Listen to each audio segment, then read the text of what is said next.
नमस्कार, मैं हूं दीपाली राणा। आप देख रहे हैं योर मनी, हमारा स्पेशल शो जो हम अपने व्यूअर्स की हेल्प के लिए लेकर आते हैं। यानी कोई भी सवाल आपके पास है, आपके existing portfolio related, fund choices related, आपके गोल्स को लेकर कोई कंफ्यूजन है, तो योर मनी आपकी उलझनों को सुलझाता है। आप अपने सवाल हमें भेज सकते हैं व्हाट्सएप के थ्रू, ईमेल के थ्रू या सोशल प्लेटफॉर्म्स के थ्रू। और नोट कीजिए तरीका कैसे आप पार्टिसिपेट कर सकते हैं। 7045220000 हमारा व्हाट्सएप नंबर है। आप जाएंगे अगर सोशल प्लेटफॉर्म्स पर तो फेसबुक और एक्स पर ये शो आप लाइव भी देख सकते हैं। अपने सवाल भेज सकते हैं #AskAwaz लिखकर। ईमेल भी है yourmoney@nw18.com। तो ये 3 जरिए हैं जिनके थ्रू आप कनेक्ट कर सकते हैं हमारे इस शो में। आपकी सभी क्वेरीज को आंसर करने के लिए हमारे साथ है ऑप्टिमम मनी मैनेजर्स के फाउंडर पंकज मठपाल। पंकज जी नमस्कार, स्वागत है आपका। और ज़्यादा से ज़्यादा सवालों को शामिल करने की कोशिश रहेगी और इसीलिए व्यूअर्स से भी करते हैं बातचीत हर रोज़। हालांकि आप किसी न किसी टॉपिक पर डिस्कशन करते हैं, लेकिन आज फोकस सिर्फ और सिर्फ क्वेरीज पर रहेगा। और इसीलिए जो पहले व्यूअर हैं आशीष महाराष्ट्र से हमारे साथ कनेक्टेड भी हैं अपना सवाल पूछने के लिए। आशीष नमस्कार, बताइए क्या क्वेश्चन है आपका।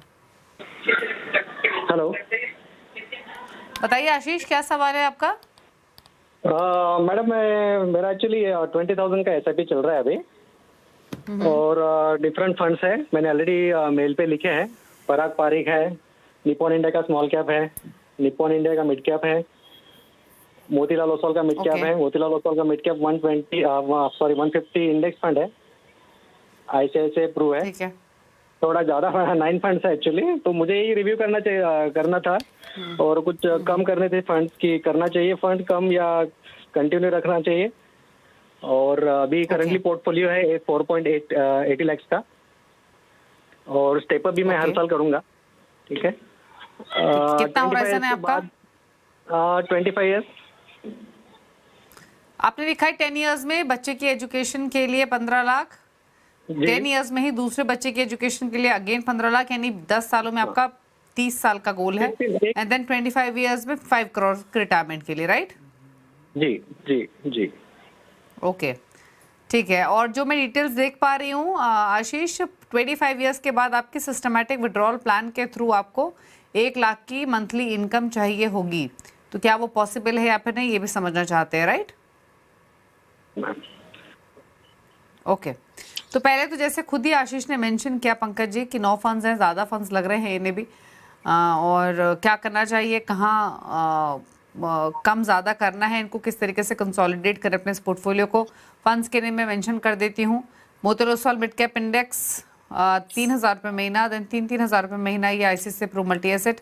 SBI large mid cap Parag Parikh flexi cap में डाल रहे हैं, 2,000 रुपये महीना है मोतीलाल ओसवाल मिड कैप। 1,000 है Nippon India mid cap, 2,000 again है Nippon India small cap HDFC mid cap में, देन 1,000 है SBI कॉन्ट्रा में। अब जैसे इन्होंने बताया 20,000 की टोटल सिप हो गई, 4,60,000 पोर्टफोलियो की वैल्यू है। एनुअल स्टेप अप भी करेंगे 10% का। 10 साल में बच्चों के एजुकेशन के लिए 30 लाख चाहिए, 25 साल में रिटायरमेंट के लिए 5 करोड़। बताइए। दीपाली जी नमस्कार, और CNBC आवाज के सभी व्यूअर्स को मेरा नमस्कार। देखिए आपने पूरी इन्फॉर्मेशन बताई है यहाँ पर। तो अगर मैं ये कैलकुलेट करूँ 12% के CAGR पर, तो जो 30 लाख चाहिए 10 साल के बाद में वो भी मुमकिन है, और उसके बाद 25 साल के बाद में ये बात कर रहे हैं 5 करोड़ की, पर कैलकुलेशन निकल कर आ रही है कि करीब 7 करोड़ रुपया ये इकट्ठा कर पाएंगे। तो नंबर के हिसाब से तो बिल्कुल सही है, लेकिन थोड़ा सा एक बात समझने की जरूरत है कि स्पेशली एजुकेशन में जो महंगाई दर होती है वो हमेशा ज्यादा रहती है। करीब 10-12% से एजुकेशन कॉस्ट साल दर साल बढ़ती रहती है। जबकि जनरल इन्फ्लेशन की बात करें तो जनरली जो महंगाई दर होती है वो 6-7% होती है, लेकिन पढ़ाई में ज्यादा दिखी जाती है। तो मेरे हिसाब से ऐसे नंबर्स तो बिल्कुल यहाँ पर अचीव होते हुए दिखाई दे रहे हैं, कोई दिक्कत नहीं है। लेकिन थोड़ा सा हो सकता है कि आपको 15 लाख नहीं, उससे ज्यादा की जरूरत पड़े बच्चों की एजुकेशन के लिए, तो वो आप ख्याल में रखिए। दूसरी बात यह है कि जैसे अभी मैंने कहा कि अगर हम जनरल इन्फ्लेशन या कि जो सामान्य तौर पर महंगाई दर होती है उसकी भी बात करें और 6% की महंगाई लेकर चलें, तो मैंने ये तो कहा कि 7 करोड़ रुपया बन सकता है 12% के CAGR पर 25 साल के बाद उस 7 करोड़ की जो वैल्यू होगी वो आज के करीब करीब 1 करोड़ 64 लाख के आसपास रहेगी। तो इसके लिए इन बातों का ख्याल रखना बहुत जरूरी है। पर फिर भी आशीष जी बिल्कुल सही ट्रैक पर हैं, क्योंकि अगर देखा जाए तो जितना वो लेकर चल रहे हैं उससे ज्यादा पैसा बनता हुआ दिखाई दे रहा है। और जो 1 लाख रुपया महीना आप SWP के जरिए निकालने की बात कर रहे हैं, तो मैं आपको बता दूं कि इन्फ्लेशन एडजस्टेड 1 लाख, खाली 1 लाख की तो वैल्यू खैर 25 साल के बाद में बहुत ही कम हो जाएगी, पर आप यदि महंगाई दर को भी मानकर चलते हैं तो आज के 1 लाख के बराबर पैसा आप आराम से विड्रॉ कर पाएंगे यदि इसी तरह से आप इन्वेस्टमेंट करते रहते हैं। अब यहां पर आपने भी पूछा कि स्कीम ज्यादा है, बिल्कुल यहां पर ज्यादा है। मिड कैप में 3 स्कीम है आपके पास, पर मैं आपको बताऊंगा। एक तो यह है कि Motilal Oswal mid cap fund और HDFC मिड कैप फंड, इन दोनों का स्टाइल बिल्कुल अलग है, तो ये दोनों स्कीम आपके पोर्टफोलियो में रह सकती हैं। Nippon India mid cap fund जो है वहां पर ऐसा है कि क्योंकि आपका स्मॉल कैप में एक्सपोजर कम है, तो जैसा मैंने कहा कि HDFC मिड कैप और मोतीलाल ओसवाल मिड कैप ये तो रखना है, लेकिन Nippon India mid cap fund जो है उससे आप स्विच कर लें Nippon India small cap fund में, तो थोड़ा एक्सपोजर बढ़ जाएगा। लंबा नजरिया है आपका 25 साल का, वो आपके लिए बेहतर रहेगा। दूसरी बात यह है कि आपके पास में इंटरनेशनल एक्सपोजर नहीं है, तो इस वक्त पर वैसे तो इंटरनेशनल फंड में नया सब्सक्रिप्शन ऑलमोस्ट सभी फंड हाउसेस ने बंद किया हुआ है, क्योंकि जो एक लिमिट है RBI की तरफ से इंटरनेशनल इन्वेस्टमेंट के लिए वो ऑलमोस्ट खत्म हो गई है। लेकिन कुछ फंड्स हाउस के पास थोड़ा सा हेडरूम बचा हुआ है, तो ऐसे में मेरे हिसाब से आप Franklin Templeton US equity fund of fund में इन्वेस्ट कर सकते हैं, उसके थ्रू थोड़ा एक्सपोजर ले सकते हैं, तो वो एक थोड़ा सा दिखाई दे रहा है। बाकी जो बदलाव मैंने को बताया है, और ज्यादा फंड्स बाकी ऐड ना करें आप, बस मिड कैप से स्मॉल कैप में स्विच कर लें। All the best to you. Okay, तो ये आपको सजेशन दिया गया है आपके पोर्टफोलियो को रिलेटेड। गोल्स तो आप बहुत आसानी से हासिल कर लेंगे। कुछ पोर्टफोलियो रिलेटेड शिफ्ट आपको करने हैं, वो नोट कर लीजिए, जैसे कि निपॉन मिड कैप को निपॉन स्मॉल कैप में शिफ्ट करें, HDFC मिड कैप को मोतीलाल ओसवाल मिड कैप में कर सकते हैं, दोनों भी रख सकते हैं। एक इंटरनेशनल फंड आपको ऐड करने की सलाह दी गई है। अगर आप सवाल लेते हैं, आशीष ने भेजा है छत्तीसगढ़ से ईमेल के थ्रू। मंथली से पे 14,000 रुपये महीने की पोर्टफोलियो की वैल्यू है लगभग 3 करोड़ 5 लाख है टू बी प्रिसाइज। 10 ईयर्स में 15 करोड़ का टारगेट है।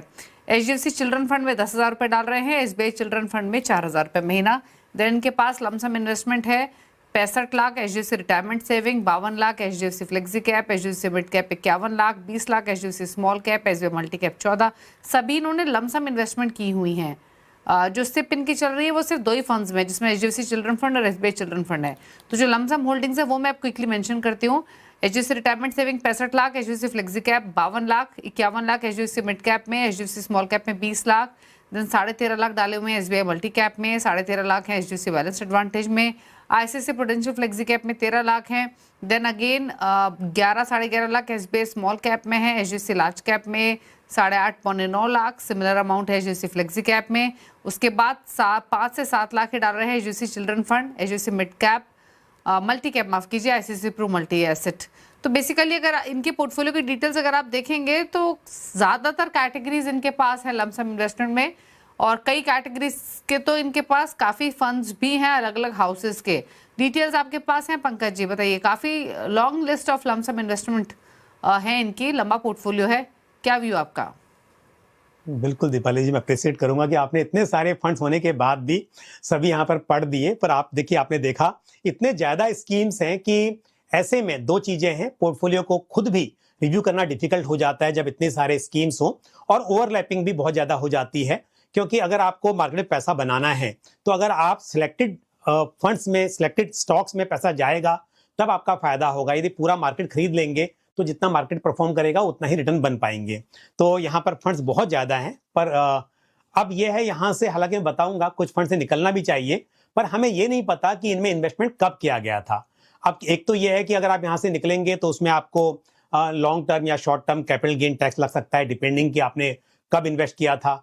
इसी तरह से दूसरी बात यह है, जैसे आपके पास में ELSS फंड भी है यहाँ पर, एक्सिस ELSS फंड, अब उसमें लॉक इन होता है, तो कब इन्वेस्टमेंट किया था, लॉक इन कंप्लीट हुआ है कि नहीं हुआ है वो नहीं मालूम। यदि कंप्लीट हो गया है तो क्योंकि उसमें 70,000 रुपया ही है, वहां से निकला जा सकता है। इसी तरह से HSBC स्मॉल कैप फंड में छोटा अमाउंट है, HDFC banking and financial services में छोटा अमाउंट है, और हम देखते हैं कि जितने सारे फंड्स आपके पास में हैं, जो डाइवर्सिफाइड फंड्स हैं, उनमें भी major allocation banking and financial services का होता है।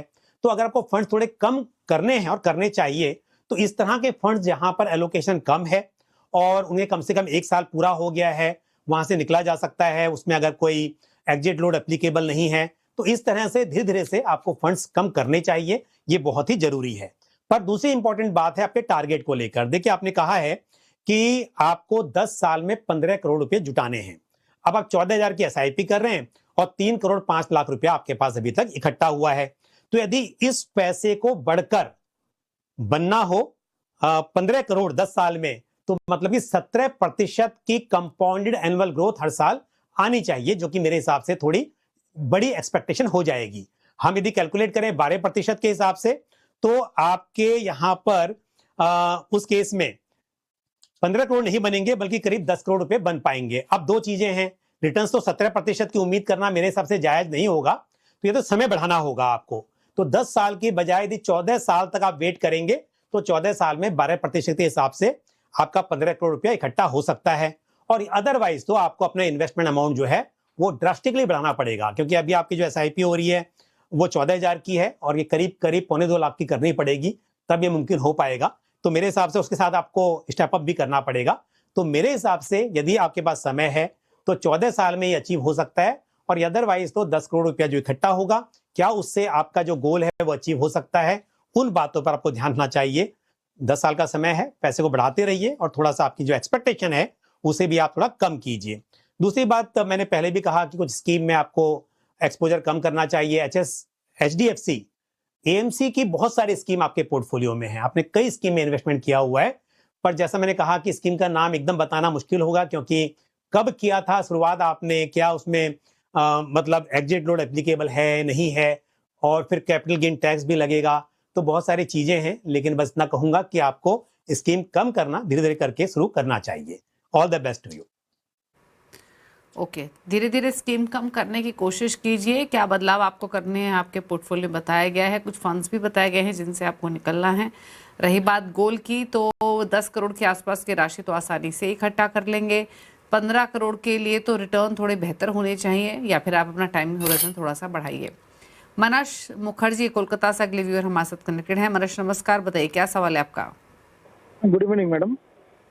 मैंने एक्चुअली मेल किया है मैडम, मेरा 2 पोर्टफोलियो है, एक मेरा है और एक मेरा मिसेस का है। तो दोनों में अभी 5 लाख ईच का वैल्यू हुआ है पोर्टफोलियो का। ओके, तो उसमें अलग अलग फंड सिलेक्शन है मैडम, तो थोड़ा सा वो फंड रिव्यू कर दीजिएगा मैडम कि वो फंड ठीक है ना, कि कुछ चेंजेस का जरूरत है। और मैडम मेरा एक्चुअली गोल जो है लॉन्ग टर्म गोल है, मतलब रिटायरमेंट का गोल है, जो अभी 20 साल टाइम है उसमें, तो उसी हिसाब से हमको इन्वेस्टमेंट करना है। ठीक है, पूछ लेते हैं। तो फिलहाल 5-5 लाख रुपए की पोर्टफोलियो की वैल्यू है। 2 पोर्टफोलियो है इनके पास, एक इनका एक इनकी वाइफ का। इनकी मंथली सिप है 16,000 की, वाइफ की मंथली सिप है 8,000 की, कंसोलिडेटेड सिप 24,000 रुपये महीने की हो गई है। 20 साल का इनका होराइजन है। जो इनका पोर्टफोलियो है मानस का, वो है Motilal Oswal large mid cap 2,500 रुपये महीना, 2,500 रुपये डाल रहे हैं पराग पारी flexi cap, Kotak multi cap में, SBI कॉन्ट्रा में, देन 2,000 डाल रहे हैं HDFC focus 30 advise mid cap और बंधन स्मॉल कैप में। जो इनकी वाइफ का पोर्टफोलियो है उसमें 4 फंड्स है, DSP Nifty 50 equal weight 3,000 per month, then Nifty Nippon का Nifty mid cap 150 index 1,800 per month, 1,200 per month है एडवाइज निफ्टी स्मॉल कैप 250 और 2,000 per month HSBC value fund में। तो एक चीज़ क्लियर है कि इनके वाइफ का portfolio more of index fund से कंपोज्ड है और इनके पास अलग अलग कैटेगरीज हैं। क्या सजेशन रहेगा? बिल्कुल सही कहा आपने दीपाली जी। देखिए मनश, आपने 2 पोर्टफोलियो बनाए हैं और अच्छी बात यह है कि आपने एक्टिव और पैसिव दोनों को अपने पोर्टफोलियो में शामिल किया है। एक अच्छी स्ट्रेटेजी मानी जा सकती है। तो मैं आपको दोनों पहले ये बताऊंगा कितना पैसा बन सकता है, तो आप देखिए कि आपकी जो एक्सपेक्टेशन है उससे कितने आप क्लोज हैं।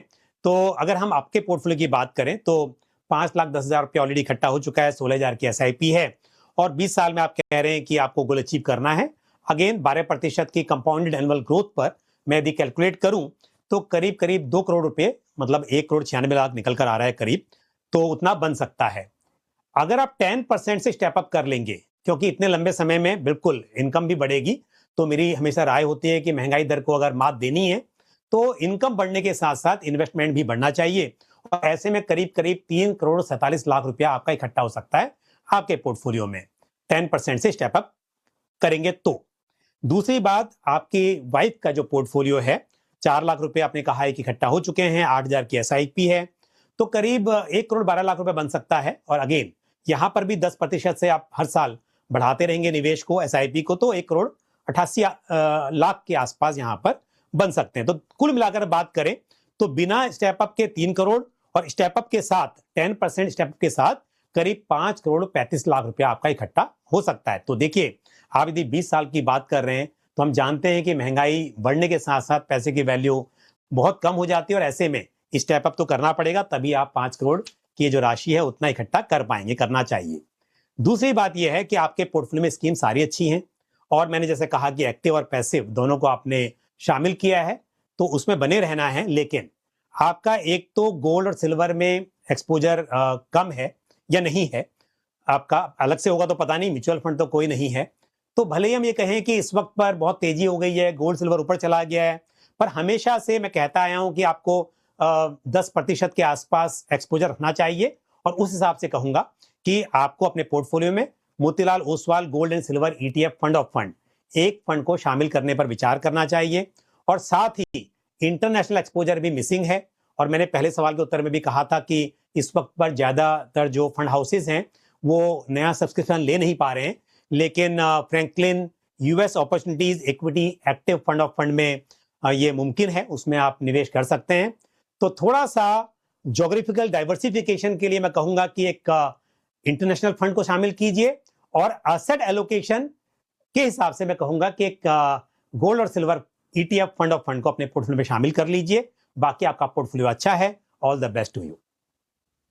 ओके, चलिए क्लियर है आपके पोर्टफोलियो पर सजेशंस। रुकने इसी के साथ एक ब्रेक के लिए, लौटेंगे तो कुछ और व्यूअर्स से करेंगे बातचीत। जल्द वापस आते हैं।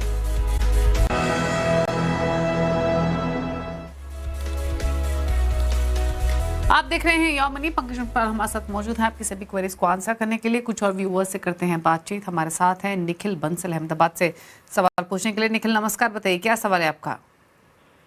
नमस्कार मैडम, मेरा सवाल है मैम, मैं मंथली SIP कर रहा हूँ मल्टीपल फंड्स के अंदर।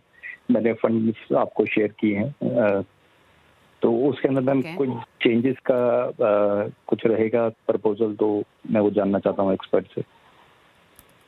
ओके, आपके भी पोर्टफोलियो की वैल्यू कितनी है और आपका होराइजन कितना है? मैम नेक्स्ट 20 इयर्स के लिए होराइजन है। ओके, और पोर्टफोलियो की वैल्यू कितनी होगी अभी? मैम 35 लाख है मैम अराउंड। ओके, और आप स्टेप अप भी करेंगे एनुअली? या मैम अराउंड 5% का। ठीक है, तो 1 लाख की मंथली स्टेप है इनकी, 35 लाख की पोर्टफोलियो की वैल्यू है, 5% एनुअल स्टेप अप करेंगे और 20 इयर्स का इनका टाइम होराइजन है। कौन से फंड्स हैं? मोतीलाल ओसवाल मिड कैप 20,000 रुपये महीना, 20,000 रुपये महीना डाल रहे हैं पराग पारिक फ्लेक्सी कैप में। देन 15,000 रुपये महीना है HDFC मिड कैप अपॉर्चुनिटीज में। 4 फंड्स है जहां पर 10,000 पर मंथ ईच डिप्लॉय कर रहे हैं, जिसमें मेरा asset large mid cap HDFC focus 30 है, ICICI Prudential large mid cap HDFC flexi cap है। देन 5,000 पर मंथ है निप्पॉन इंडिया स्मॉल कैप में। बताइए सजेशंस। देखिए, पहले बात करते हैं कि कितना पैसा बनेगा। 20 साल की बात कर रहे हैं, फिर मैं स्कीम की भी बात करूंगा। अप्रोक्सीमेटली आपने कहा कि 35 लाख के आसपास इकट्ठा हो चुका है, 1 लाख के SIP कर रहे हैं और 5% से आप स्टेप अप भी करेंगे। तो ऐसे में मैंने एक कैलकुलेशन की थी 18 साल के हिसाब से, तो 10 करोड़ निकल कर आ रहे थे। और यदि आप कह रहे हैं कि आप 20 साल करेंगे तो करीब करीब 3-4 करोड़ रुपये और जोड़ लीजिए, क्योंकि आपका स्टेप अप भी हो रहा है और SIP भी चलती रहेगी मानकर, तो करीब 13-14 करोड़ रुपया तक आप इकट्ठा कर लेंगे 20 सालों में। वो एक पहली बात है। दूसरी बात यह है कि आपका पोर्टफोलियो अच्छा है उसमें, लेकिन आप देखेंगे कितनी लंबी बात अगर कर रहे हैं 20 साल की, तो स्मॉल कैप में एक्सपोजर बहुत ही कम है, सिर्फ एक 5,000 की SIP चल रही है। तो मेरे हिसाब से आपको स्मॉल कैप में एक्सपोजर थोड़ा बढ़ाना चाहिए। शॉर्ट टर्म में हम जानते हैं कि स्मॉल कैप में उतार चढ़ाव की संभावना ज्यादा रहती है, पर आपकी बात हो रही है यहाँ पर 20 साल की, और 20 साल में स्मॉल कैप मिड कैप बनेगा, लार्ज कैप बनेगा, उसका फायदा आपको मिल सकता है। तो स्मॉल कैप में एक्सपोजर बढ़ाइए। और जैसा मैंने पहले भी कहा था कि हम जब बात करते हैं डाइवर्सिफिकेशन की, तो across the market cap, across the asset classes, और साथ ही साथ आपका जो एलोकेशन है वो इंटरनेशनल भी होना चाहिए। तो अगेन यहाँ पर भी क्योंकि चॉइस नहीं है हमारे पास ज़्यादा स्कीम की, तो आप Franklin US opportunities equity active fund of fund में निवेश कर सकते हैं, या फिर ETF के जरिए, क्योंकि ETF में तो पॉसिबल है आप किसी भी international US based ETF fund में निवेश कर सकते हैं, पर किसी भी तरह से आपको थोड़ा इंटरनेशनल एक्सपोजर बढ़ाना चाहिए। और दूसरा मैंने कहा कि स्मॉल कैप में 20 साल के हिसाब से आपको एक्सपोजर बढ़ाना चाहिए। और बाकी जो आपका टोटल मैंने कहा यहाँ पर कि पैसा है वो मतलब 10 करोड़ का टारगेट आप लेके चल रहे थे, उसके ऊपर करीब 14-15 करोड़ तक बनने की उम्मीद है, तो मेरे हिसाब से आप बिल्कुल सही राह पर हैं। ओके, तो ये सलाह आपके पोर्टफोलियो को लेकर निखिल दी गई है। जैसे आपको बताया 10 करोड़ के आसपास की राशि आप इकट्ठा कर पाएंगे आसानी से, इनफैक्ट उसके बियॉन्ड ही इन 20 इयर्स। सिलेक्शन आपका अच्छा है। एक आपको सजेशन दिया गया है कि इंटरनेशनल फंड आप ऐड करें, वो international fund Franklin US opportunities equity active fund of fund हो सकता है, तो इस फंड का नाम आप नोट कर लीजिए। प्लस जो भी फंड्स आपके पास हो उसमें इन्वेस्टेड रहिए लॉन्गर टर्म के पॉइंट ऑफ व्यू से। विवेकानंद झा लखनऊ से हमारे साथ कनेक्टेड है अगले व्यूअर। विवेकानंद जी नमस्कार, बताइए क्या सवाल है आपका। नमस्कार मैडम, मैंने सवाल शेयर किया है और मेरा ये कि जो मेरा जो पोर्टफोलियो अभी है वो कैसा है, उसमें वो पोर्टफोलियो मेरा कैसा है और उसमें कुछ बदलाव करने की आवश्यकता है मुझे या नहीं है, तो और बाकी चीजें मैंने उसमें मेंशन किया है। तो ठीक है, तो अभी आपके पोर्टफोलियो की वैल्यू झा साहब 60 लाख के आसपास है और 10 साल का आपका नजरिया है। जी जी जी जी जी 51,000 की मंथली सिप चल रही है। जी जी मैडम जी। और 10 इयर्स के बाद आपको SWP के थ्रू पैसे भी निकासी करनी है, राइट? निकासी में, चूंकि मैं गवर्नमेंट एम्प्लॉई हूँ तो पेंशन मुझे मिलेगा, बट मैं ये चाह रहा था कि अगर मैं करना चाहूँ तो मुझे क्या मेरा जो है कॉर्पस बचा रहे और मैं कितना SWP कर सकता हूँ। ठीक है, 16,000 रुपए ये डाल रहे हैं पराग पारिक फ्लेक्सी कैप में, 12,000 निपॉन मल्टी कैप में, 10,000 निपॉन मोतिल ओसवाल का मिड कैप है, 7,000 SBI Nifty next 50 index, then 6,000 Bandhan small cap. PF में इनका 70 लाख का कॉर्पस है, पीपीएफ में 45 लाख का, 1.5 लाख पीपीएफ में है और सोवरेन गोल्ड बॉन्ड में इनका जो कॉर्पस है वो 4 लाख के आसपास का है। 60 लाख की इनकी इस पोर्टफोलियो की वैल्यू है। जैसे इन्होंने क्लियरली कहा कि 10 इयर्स का इनका होराइजन है, 10 इयर्स के बाद अगर ये SWP के थ्रू पैसा निकालना चाहे तो कितना आइडियली निकाल सकते हैं हर महीने, बताइए सजेशंस। बिल्कुल, देखिए पोर्टफोलियो मिक्स अच्छा है, लेकिन आपका जो गोल्ड में एक्सपोजर है वो SGB के थ्रू 4 लाख का ही बता रहे हैं आप, तो बहुत कम है। ज़्यादा इन्वेस्टमेंट आपका डेट में है, मतलब कि EPF और PPF में काफ़ी आपने इन्वेस्ट किया हुआ है और इक्विटी में आपका निवेश कम है, लेकिन फिर भी क्योंकि पैसा आपके पास काफ़ी बन रहा है तो बहुत ज़्यादा रिस्क लेने की आपको ज़रूरत नहीं है। यदि कैलकुलेशन की बात करूँ, यदि आपका जैसे हम PF की बात करें तो अगर PPF में 45 लाख इकट्ठा हो चुका है, 1.5 लाख का हर साल आप निवेश करेंगे, ऐसा भी आपने कहा है। अभी मौजूदा जो रिटर्न्स हैं 7.10% का इंटरेस्ट मिलता है, उस हिसाब से करीब करीब 1 करोड़ 12 लाख रुपया इकट्ठा कर लेंगे 10 साल में। जो प्रोविडेंट फंड में निवेश कर रहे हैं वहां पर 70 लाख का ऑलरेडी कॉर्पस हो गया है, प्लस आपका कॉन्ट्रीब्यूशन भी उसके अंदर होगा, 8.25% का उस पर रिटर्न मिलता है इस वक्त पर। उस हिसाब से बात करें तो करीब आपको 1.5 करोड़ से ज़्यादा आप उसमें निवेश उसमें इकट्ठा कर पाएंगे। उसके अलावा आपके पास जो सॉवरेन गोल्ड बॉन्ड है 4 लाख, अगर मैं उसमें 12% की भी रिटर्न मानकर चलूँ, करीब 12 लाख बन जाएंगे। म्यूचुअल फंड में ऑलरेडी 60 लाख है, 51,000 की SIP कर रहे हैं, तो वहाँ पर भी मुझे उम्मीद है कि करीब करीब 3 करोड़ रुपया 12% के हिसाब से आप इकट्ठा कर पाएंगे। तो सब मिलाकर करीब करीब 6 करोड़ रुपया या उससे भी अधिक आपके पास बन सकता है। तो इस बात को ध्यान में रखते हुए जो सवाल आपने पूछा कि कितना विड्रॉ कर पाएंगे, इसमें से डिपेंड करेगा कितना पैसा आपको साइड रखना है, कितने में से करना है। पर आसानी से भी कहूं तो 2.5 से 3 लाख रुपया हर महीना आप SWP के जरिए पा सकेंगे। और उसके अलावा आपको हर साल, क्योंकि महंगाई बढ़ती जाती है, तो अगर आप 2.5-3 लाख रुपया पहले साल में विड्रॉ करते हैं पर मंथ, हर साल 5% से उसे बढ़ा भी पाएंगे। इस तरह की प्लानिंग आसानी से यहाँ पर होती हुई दिखाई दे रही है। तो सफिशिएंट पैसा है, आप इस तरह से आगे बढ़ते रहिए, ज्यादा रिस्क लेने की जरूरत नहीं है। गोल्ड में एक्सपोजर थोड़ा बढ़ाया जा सकता है यदि आपके पास यही सिर्फ जो SGB है उतना ही गोल्ड है तो। ओके, तो क्लियरली सलाह आपके पोर्टफोलियो को लेकर दी गई है विवेकानंद जी, अकॉर्डिंगली आप स्ट्रैटेजी प्लान कर सकते हैं। कितना कॉर्पस इकट्ठा कर पाएंगे वो भी डिटेल्स आपको बताई गई हैं। पीपीएफ से कितना, ईपीएफ से कितना और म्यूचुअल फंड से कितना, तो एक साइजेबल अमाउंट आप इकट्ठा कर सकेंगे। आपके पोर्टफोलियो को लेकर जो बदलाव सजेस्ट किए गए हैं उनको आपको करना है फॉलो। आप पूछ लेते हैं टॉप 4 फंड्स बताइए। पंकज जी, कौन से फंड्स पिक किए आपने? बिल्कुल, देखिए लॉन्ग टर्म के हिसाब से स्कीम बता रहा हूँ क्योंकि मार्केट में उतार चढ़ाव काफ़ी है। Bajaj Finserv flexi cap fund, ICICI Prudential multi cap fund, Motilal Oswal large and mid cap fund और साथ ही Kotak multi asset allocation fund. तो ये 4 फंड्स एसआईपी कीजिए, चाहे आप स्टैगर्ड मैनर में लमसम पैसा है तो भी निवेश कर सकते हैं, लेकिन नजरिया कम से कम 5 साल का आपका यहाँ पर होना चाहिए। ओके, तो ये रहे आपके सामने top 4 funds, Bajaj Finserv flexi cap, ICICI pru multi cap, Motilal Oswal large and mid cap and then Kotak multi asset. शुक्रिया पंकज जी शो में आने के लिए और अपनी जो क्वेरीज आपको मिली सभी को सॉर्ट करने के लिए, अपने सजेशंस देने के लिए। रुकने इसी के साथ एक ब्रेक के लिए। यॉ मनी में इतना ही। ब्रेक के बाद भी खबर जारी CNBC आवाज पर। नमस्कार।